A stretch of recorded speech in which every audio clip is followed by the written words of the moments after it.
ఇప్పుడు చూసుకుంటే మొన్నటి వరకు బీఆర్ఎస్ నుంచి కాంగ్రెస్లోకి చేరిన నాయకులను చూసాము. కానీ ఇప్పుడు రీసెంట్గా ఏంటంటే కాంగ్రెస్ నుంచి బీఆర్ఎస్కి వస్తున్నారు. లైక్ ఏంటంటే రీసెంట్గా గజ్వాల్ ఎమ్మెల్యే అయిన మన కృష్ణమోహన్ రెడ్డి గారు బీఆర్ఎస్లోకి చేరుతున్నారు అనమాట. మరి దీన్ని ఎలా చూడొచ్చు అంటారు? మా కాంగ్రెస్ అది ఒక పార్టీ కాదు, అది ఒక అలగా కూటం, అలగా జనాల కూటం. బట్ ప్రతివాడు ముఖ్యమంత్రి దాంట్లో. ఇప్పుడు ఏదో వచ్చిన ఊపులో హంగామా చేసేసారు, కొంతమంది ఆవేశపడిపోయి వెళ్ళిపోయారు. ఇప్పుడు ఒక్కొక్కళ్ళు మళ్ళీ వెనక్కి వచ్చేస్తారు. అది ప్రామిసులు ఇప్పుడు ఏముంది, వాళ్ళు ఏదో ప్రామిసులు చేసి చేర్పించారు, ఏ ప్రామిసు నెరవేర్చలేరు. చేర్చినప్పుడు చెప్పని మాట వాళ్ళు రేవంత్ రెడ్డి కాంగ్రెస్ బీఫారంతో గెలిచిన వాడికే మంత్రి పదవి అన్నాడు. మరి వీళ్ళందరం చేర్చుకున్నప్పుడు మంత్రి పదవి ఇస్తాం, అది ఇస్తాం, ఇది ఇస్తామని కదా, మరి ఏవి ఇవ్వనని ఇండైరెక్ట్గా చెప్పేశాడు. ఇప్పుడు వచ్చేసినాక వాడు వెనక్కి వెళ్ళడేది ధీమా. అవును, వచ్చేసినాక మళ్ళీ వెనక్కి ఎక్కడ వెళ్తే ఏ మొహం పెట్టుకుని వెళ్తాడు. అందులో కేసీఆర్ గారు చెప్పేశారు, కేటీఆర్ చెప్పారు, వెళ్ళిపోయిన వాళ్ళు మళ్ళీ వచ్చినా చేర్చుకోమని ఆల్రెడీ ముందే చెప్పారు. కనుక చేర్చుకొని వాళ్ళ పడుంటారు. నా దానం నాగేందరు ఏం చేస్తాడు, వచ్చాడు ఇప్పుడు కాదంటే పోతాడా, పోతే అక్కడ చేర్చుకుంటారా, అయిపోయి ఉంటాడు. ఇలాగూ ఒక్కొక్కరిని చేర్చేటప్పుడు అబద్ధాలు చెప్పి ఆశలు చూపించి చేర్చుకున్నారు. ఇప్పుడు ఏమీ లేదు, బీఫామ్ ఎవడు కాంగ్రెస్ నుంచి గెలిచాడో వాడికే అంటున్నాడు, అయిపోయింది. ఆడు బుద్ధి జరుగు. నిన్న అసెంబ్లీలో సబితక్కని మనిషేనా రేవంత్ రెడ్డి ఒక సీఎం హోదాగా మాట్లాడుతున్నాడా? ఒక సీఎం హోదాగా కల్చరు, ఆ డిగ్నిటీ, ఆ మర్యాద ఏమో నిలబెడుతున్నాడా? ఆవిడ పట్టుకుని అక్కలు నమ్ముకుంటే ఇది జూబ్లీ బస్ స్టాండ్లో అడుగు. ఏమైనా బుద్ధి ఉందా మనిషి? ఆవిడ కెరీర్ ఎంత? ఆవిడ 15 ఏళ్ళు సుదీర్ఘ ముఖ్యమంత్రి. ఆవిడ భర్త మంత్రి. ఆయన భర్త మంత్రిగా ఉన్నప్పుడు నువ్వు పుట్టలేదు రాజకీయాల్లోకి. పెద్ద చిన్న మర్యాద సీనియారిటీ ఏవి లేకుండా ఆడకక్కలు నమ్ముకుంటే మునిగిపోతారు. నోరు నా తాటి పట్టాది, అది కల్చర్లెస్ నోరు. ఒక సీఎం అయినా కూడా అప్పుడు చంద్రబాబు పక్కన సామంత్ రెడ్డిగా ఉన్న రోజుల్లో వాగావు, సోనియా గాంధీని ఇష్టం వచ్చేట్టు మాట్లాడావు. అవన్నీ చంద్రబాబు లెక్కలోకి వెళ్ళినాయి నువ్వెన్ని వాగినా. ఎందుకంటే సామంత్ రెడ్డివే కనుక అప్పుడు ఆయన వెనకాల ఉన్న తోకవే కనుక నీ మాటలు ఆయన లెక్కలోకి వెళ్ళినాయి. తర్వాత ఓటుకు నోటు కేసులో దొరికావు, రవంత్ రెడ్డి అయ్యావు. రవంత్ రెడ్డి అయిన నాకు ఓటుకు నోట్ల కేసు దొరికినాక కూడా ఆ కేసు కూడా ఆయన అకౌంట్కి వెళ్ళింది చంద్రబాబు. సో ఇప్పుడు నువ్వు సీఎం రేవంత్ రెడ్డి, అది గుర్తుపెట్టుకోవాలి కదా. అయ్యో ఇప్పుడు సీఎంని అయ్యా, మనం కొంచెం గౌరవంగా మాట్లాడాలి. Representing 5 crores of Telangana people, 5 కోట్ల తెలంగాణ ప్రజలకు మనం రిప్రజెంట్ చేస్తున్నాం, కొంచెం గౌరవంగా మాట్లాడాలి. లేదు అసలు. అతను ఎందుకంటే డిఎన్ఏలో ఉంటే కదా కల్చరు, డిఎన్ఏలో లేదు. అది ఒక వీధిరుడి కల్చర్, ఒక రియల్ ఎస్టేట్ పరిపాలన ఏముంది. ఉన్న అబద్ధాలు, శ్వేతపత్రాలు కొన్నాళ్ళు, మేడిగడ్డను కొన్నాళ్ళు, బస్సులు ఇప్పుడు గొడవలు జరుగుతున్నాయి. ఆటో డ్రైవర్కి ఏం జరిగింది? దళిత బంధు డ్రామా, దళిత బంధు ఇచ్చామని ఒక మీటింగ్ పెట్టడం తప్పితే లోపలికి వెళ్తే అనేక మందికి పెండింగ్ ఉన్నాయి. షో చేయటము, అబద్ధాలను ప్రమోట్ చేసుకుంటాము, డ్రామా చేయటము, నోటి దోల తీర్చుకుంటూ తప్పితే పరిపాలన లేదు.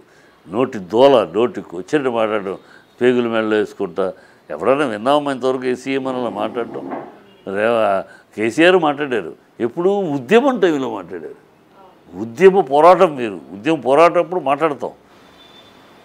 ఒక సీఎం అయినాక ఆయన ఎప్పుడైనా ఇంత చిల్లరతరగా మాట్లాడటం చూసామా?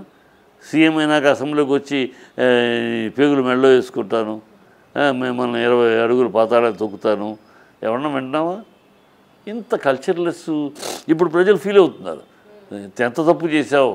ఒక సింహాన్ని పక్కన కూర్చోబెట్టి చిట్టెలుకొని తీసుకొచ్చి మనం ఇక్కడ నెత్తిని పెట్టుకున్నామే అని ప్రజలు ఫీల్ అవుతున్నారు. సార్, ఇప్పుడు ఈ వాదన ప్రతివాదనలు అనేవి రాజకీయాల్లో నార్మల్గానే ఎప్పటి నుంచో జరుగుతున్నవే. కానీ రీసెంట్గా మన తెలంగాణ అభివృద్ధి కోసం చూసుకుంటే లైక్ హైదరాబాద్, సికింద్రాబాద్, సైబరాబాద్ అని చెప్పేసి ఏవైతే 3 నగరాలు ఉన్నాయో అది కాకుండా వేరే నగరం కూడా సృష్టిస్తాము, క్రియేట్ చేస్తాము అని చెప్పేసి అన్నారు కదా. అది అభివృద్ధికి సంబంధించిందే కదా. మాటలకి గేట్లకు పేదరికం లేదంటారమ్మా. అంటానికి ఏముంది, ఎన్నైనా అనేచ్చు. నేను ఇస్తాంబుల్ అదే న్యూయార్క్ చేస్తానని కూడా అనేచ్చు. ఆయన అన్నీ నోటికి వచ్చింది మాట్లాడతాడు. ఈయనేమో ప్రజలు డబ్బులతో కొనుక్కునే సీఎం అయ్యాడు. ఏమైనా మాట్లాడతాడు, ఏముంది రేపు దిగిపోతాడు. రేపు వెంకటరెడ్డి ఆయన ఏదో చెప్పాడు ఆయన ప్లాన్లో, కానీ మేము మళ్ళీ దీన్ని సమీక్షించి మేము అంటే ఇప్పుడు ప్రతి చూడరాదు సమీక్షిస్తున్నాం, మళ్ళీ సమీక్షించి దాని యొక్క ధరని సమీక్షిస్తున్నాం. తప్పులు ఉన్నాయంటే మరి తప్పులు ఉంటే టక్కన మార్చచ్చు కదా. అంటే ఇప్పుడు నేర్చుకోండి ఎల్బోర్డు మీరు కార్ డ్రైవింగ్ లైసెన్స్ కోసమని కార్ డ్రైవింగ్ నేర్చుకోవాలి. అట్లాగే మీరు ప్రభుత్వ రన్నింగ్ లైసెన్స్ కోసమని నేర్చుకుంటున్నారా? ఇప్పుడు నేర్చుకుంటాం ఏంటి, సమీక్ష చేయటం ఏంటి? మీరు if you say this is a fault, ఇక్కడ తప్పు జరిగింది అని చెప్తున్నారు కదా, పబ్లిక్ మీటింగ్లో మాట్లాడారు కదా. ఇప్పుడు ఆ తప్పులను కరెక్ట్ చేయండి, మళ్ళీ సమీక్ష ఏంటి అంటే కాలయాపన. మీరు చెప్పినవన్నీ అబద్ధాలు, అక్కడ జరిగేది వేరు. మీరు అబద్ధాలు చెప్పేసి ప్రజల్ని భ్రమలోకి తీసుకెళ్ళి ఆశలు చూపించి తీసుకెళ్ళారు. ఇవాళ మీ భ్రమలో తొలగిపోయింది, ప్రజలకు భ్రమలు తొలగిపోయి ఈ కాంగ్రెస్ అనేది ఇది అస్తవ్యస్తమైన పార్టీ, ఇది ఒక అవినీతికి ప్రతీక ఈ పార్టీ. దీంట్లో నాయకులే కానీ కార్యకర్తలు లేని పని ప్రజల ఆమోదం ఉందని డబాయింపు తప్పితే ప్రజల ఆమోదం లేదు. మన ఇది 60 సీట్లు ఏదో వీళ్ళు పెద్ద ప్రజలు వీళ్ళని చించుకునే 64 సీట్లు వస్తే 46 సీట్లు ఓడిపోయారు కదమ్మా. 39 ప్లస్ 8 కమ్యూనిస్టు అన్ని సీట్లు ఓడిపోయారు కదా. మీరు సగం సీట్ల పైగా ఓడిపోయారు ప్రజలు, సగం సీట్ల పైగా మిమ్మల్ని ఓడించారు ప్రజలు, 60లోనే గెలిపించారు. ఏదో మీకు 100 సీట్లు 110 సీట్లు ఇచ్చినట్టు 120 సీట్లు ఇచ్చినట్టు కహానీలు ఎందుకు? 110 సీట్లకి 100 సీట్లు ఇచ్చేస్తే మాకు మొత్తం ప్రజలు మాకు 60 ఇచ్చారు, మీకు మాకు 39 ఇచ్చారు, మిగతా 8 వాళ్ళకి ఇచ్చారు, 8 వీళ్ళకి ఇచ్చారు. ఒకటి అంటే మీ ఏమైంది 39 40 8 16 ఏమైంది 56 సీట్లు ఓడిపోయారు. 56 సీట్లు ప్రజలు మిమ్మల్ని తొంగలో దొక్కారు. 39 సీట్లు ఓడిపోయిన మమ్మల్ని ప్రజల్ని భూస్థాపితం చేశారు, మట్టి కరిపించారు, గుడ్డు కరిపించారు బాగారే. మరి 56 సీట్లు మట్టి కరిపించారు, మిమ్మల్ని ఏమనాలి ప్రజలు? మేమేమనాలి?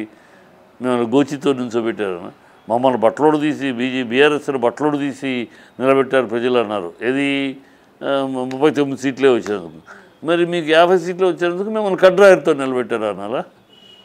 మాట్లాడాలంటే ఎలాగైనా మాట్లాడదు, పద్ధతిగా ఒక గౌరవంగా ఒక స్థాయిలో ప్రజలు ఎన్నుకున్న ఏమైతే పార్లమెంటు అనేది మన ప్రజాస్వామ్య వ్యవస్థలో నెంబర్ గేమ్. ఎట్లా అయినా ఏమైనా నెంబర్ ఎవరికి ఎక్కువ వస్తే వాడు. కనుక ఆ నెంబర్ గేమ్లో మీరు గెలిచారు. పేరెంట్స్ పాలించండి, మంచి పేరు తీసుకురండి. మంచి పాలన చేతకాక మీలో మీరు అంతర్గత కుమ్ములాటలు పెట్టుకుని నెక్స్ట్ రెండో కృష్ణుడు ఎవడు అనే పోరాటం జరుగుతుంది. రెండో కృష్ణుడు రెడీ అయిపోయాడు, కోమటిరెడ్డి వెంకటరెడ్డి. కోమటిరెడ్డి ముందే చెప్పాడు, మొదటి కృష్ణుడు అప్పుడే రేవంత్ రెడ్డి అన్నప్పుడు నాకు సోనియా గాంధీ ప్రామిస్ చేసింది నువ్వే సీఎం అని, కానీ ఇప్పుడు కాదు కొంచెం ఆగమంది అని అప్పుడే చెప్పాడు ఆయన. సో ఇప్పుడు రెండో కృష్ణుని రెడీ చేస్తున్నారు. అది కూడా ఎందుకు చేస్తున్నారు? రెండో కృష్ణుని ఆదాయం డబ్బుల కోసం. ఇప్పుడు ఆ పార్టీకి ఏంటంటే కాంగ్రెస్ యొక్క దుష్ట నీతి ఏంటంటే వాళ్ళ పార్టీ అధికారంలో ఉన్న ఏ స్టేట్ అయినా సరే సంచులు మూటలు సూట్ కేసులు కేంద్రానికి చేరాలి, వాళ్ళ అధిష్టానానికి చేరాలి. ఆటోమేటిక్ వాళ్ళ సామంతులు సుంకం కట్టినట్టు కట్టాలి. సో అది రేవంత్ రెడ్డి వల్ల కాదు. వాళ్ళు ఎదురు చూసేంత సూట్ కేసులు రేవంత్ రెడ్డి మామూలు చంద్రబాబు పక్కన సామంతులు దానికి ఇండస్ట్రీలు మామూలు రియల్ ఎస్టేట్ చేసిన వాడు తప్పితే ఈ కోట్లు సూట్ కేసులు మొబైలైజ్ చేయటం అదనలు కాదు. వేరే వెంకటరెడ్డి ఆల్రెడీ ఇండస్ట్రియలిస్టు, పెద్ద ఇండస్ట్రీతో లింకులు ఉన్నాయి. సో ఆయన కోట్ల సూట్ కేసులు మొబైలైజ్ చేయగలడు. సో అది మొబైలైజ్ చేసే అతను అడుగుతున్నాడు, ఇవన్నీ నేను చేయాలి, మళ్ళీ నేను సీఎం కాదు, అతను నాకేం పని, అతను చేసుకోమనండి అని అతను. సో దాంతో ఇప్పుడు నువ్వే సీఎంవి, నువ్వే ఇవన్నీ చేసి సూట్ కేసులు పంపించు, నువ్వే సీఎంవి. ఆల్రెడీ అక్కడ గ్రీన్ సిగ్నల్ వచ్చింది. అందుకనే నిన్న సీఎం రేవంత్ రెడ్డి కూడా నాతో పాటు సమానంగా సీఎంకి అర్హత ఉన్నవాడు వెంకటరెడ్డి అని ఆయన అంటాము. ఈయన కూడా రేవంత్ అవసరం లేదు, నేను చాలు సమానం చెప్పడానికి అని ఈయన అంటాము. సో ఇవన్నీ డెవలప్మెంట్స్. సో ఇవి జరుగుతాయి, అవుతాయి. కొన్నాళ్ళు ఎలక్షన్ టైం వచ్చేటప్పటికి ఇంకా ఎలక్షన్కి ఒక సంవత్సరం ఉందనగా బట్టి విక్రమార్క మూడో. ఎందుకంటే అప్పుడు ప్రజల్ని మోసం చేయడానికి ఇదిగో దళితుడిని మేము సీఎం చేసాం, వాళ్ళు అన్నారు చేయలేదు, ఇది మేము చేసేసాం, దళితులు బట్టి విక్రమార్క ముఖ్యమంత్రిని చేసాం అని మూడో కృష్ణుడిగా అతన్ని. ఇట్లా సీఎంఎల్ని చేంజ్ చేయడం వల్ల లాభం ఏం లేదు కదా, ప్రజలకు నష్టమే జరుగుతుంది కదా సార్. ప్రజల నష్టం వాళ్ళకి అది అవసరం లేదమ్మా. ప్రజలు మభ్యపెట్టడమే కాంగ్రెస్ పాలసీ. ప్రజల పరిపాలన చేయటం వాళ్ళ పాలసీ కాదు. ఏనాడు వాళ్ళు 70 ఏళ్ళు ఏనాడు ప్రజలకు అవసరమైన పరిపాలన ఏనాడు చేయాలి. ప్రజల్ని మభ్యపెడుతూ ఏదో ఇందిరాగాంధీ ఏదో చేసేస్తుంది, సోనియా గాంధీ ఏదో చేసేస్తుంది, రాజీవ్ గాంధీ ఏదో చేసేస్తాడు, రాహుల్ గాంధీ ఇలా ప్రజలను ఒక మభ్యపెట్టడమే. ఆ కుటుంబాన్ని చూపించి మభ్యపెట్టి నడపడితే ప్రజాపాలనగా చేయాలి. ప్రజాపాలనగా వాళ్ళు కనుక మా స్వతంత్రం వచ్చినాక చేసుకుంటే ఇప్పటికి మన దేశం స్వర్గధామంగా ఉండేది. అవును, అన్ని వ్యవస్థలను భ్రష్టు పట్టించేశారు కదా ఇవాళ కదా. మళ్ళీ ఒక్కొక్కటి సీట్లు అవుతున్నాయి. అందుకని కాంగ్రెస్ అనేదాన్ని ఎందుకు ప్రజలు వ్యతిరేకించాలంటే కాంగ్రెస్ భారతదేశం యొక్క వ్యక్తిత్వాన్ని దెబ్బకొట్టింది, భారతదేశం యొక్క క్యారెక్టర్ని దెబ్బకొట్టింది. అది భారతదేశంలో అవినీతి చేస్తే ఇవాళ కాదు దొరుకుతుంది, అవినీతి కాదు, క్యారెక్టర్ని దెబ్బకొట్టేసింది. ఆ క్యారెక్టర్ దెబ్బ కొడితే ఆ క్యారెక్టర్ని మళ్ళీ మలుచుకుని అవడానికి సమయం పడదు. అదే జరుగుతుంది. ఇప్పుడు వ్యక్తిత్వాన్ని భారతదేశం అంటే అవినీతి దేశం, భారతదేశం దగ్గర డబ్బులు పెడితే ఏమైనా అయిపోతాయి, భారతదేశంలో ఏ వ్యవస్థ పొలిటికల్ ఇన్ఫ్లుయెన్స్ చాలు, ఏమి అవసరం లేదు, భారతదేశంలో చదువుకోపోయినా రిజర్వేషన్లు పెట్టుకుని పదవుల్లో కూర్చోవచ్చు, ఉద్యోగాలు వెళ్ళిపోవచ్చు, రాజకీయ రికమెండేషన్లు ఉంటే చాలు. సో ఒక అస్తవ్యస్తమైన భారతదేశం ఈజ్ నథింగ్ సిస్టమేటిక్ కాదు అనే ఒక స్థితికి దిగజార్చేశారు. Okay, anything can be done in India అని foreigners throw money you can do anything, డబ్బులు విసిరేస్తే ఏమైనా చేసి భారతదేశం అనే ఒక దౌర్భాగ్య స్థితికి భారతదేశ వ్యక్తిత్వాన్ని దిగజార్చారు ఈ కాంగ్రెస్. అవును, ఇవాళ దాని నుంచి పైకి వెళ్ళటానికి ఒక్కొక్క స్టేజ్గా బయటకు వస్తున్నాం, ఇంకా వాళ్ళు పూర్తిగా వస్తున్నాం ఈ ఆ విషయంలో. అందుకని కాంగ్రెస్ని దుయ్యబట్టాలి. కాంగ్రెస్ని మళ్ళీ బతకనివ్వకుండా కాంగ్రెస్కి ఎంతసేపు అధికారంలోకి వచ్చామా, పైకి ఎన్ని మూటలు పంపించాం, మనం ఎన్ని మూటలు సర్దుకున్నాం, ఇదే. అంతేగాని ప్రజలకు ఏం చేశామనేది లేదు.